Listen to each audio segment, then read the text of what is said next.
President William Ruto has defended the mandate of elected governments, stressing that power obtained through the ballot must be exercised within constitutional limits. Speaking as Kenya marked 16 years since the promulgation of the 2010 Constitution, Ruto reaffirmed the independence of the judiciary and to uphold citizens' constitutional right to peaceful protest, emphasizing the need to respect democratic institutions and the rule of law.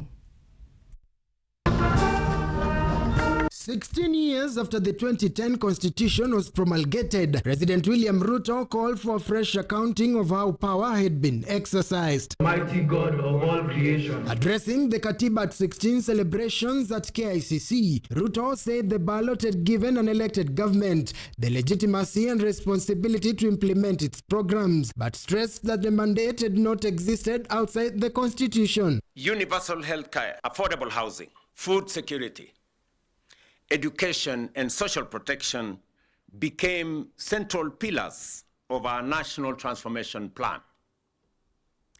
The bottom-up economic transformation agenda was, from the outset, designed as an instrument for the implementation of the Constitution. President Ruto said judicial independence had remained non-negotiable and that courts had to remain free to interpret the Constitution and invalidate unlawful actions. He, however, raised a question over the space available to elected institutions to implement policies within their constitutional authority. Executive, legislative, and judicial authority all derive legitimacy from the people and must be exercised in their service. Where a government acts unlawfully, it must obey the courts and correct its course. Where lawful policy choices fall within the constitutional authority of elected institutions,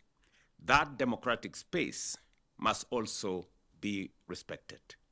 While reflecting on the 2024 protests, Ruto added that Kenyans had exercised their constitutional freedoms, acknowledging deaths and allegations of human rights violation, saying such claims had to be independently investigated, and that the right to assembly did not extend to violence, looting, or destruction of property. We cannot honor the Constitution by looking away from such allegations. Every credible allegation of a human rights violation must be investigated independently, thoroughly, and transparently.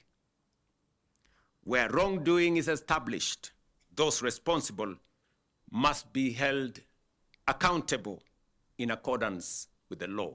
Amid debate over electoral authority, judicial oversight and accountability as Kenya headed towards the 2027 general election. 16 years later, the debate has moved from constitutional promises to how they have been honored in practice. Brian Ouma, KUTV. Mheshimiwa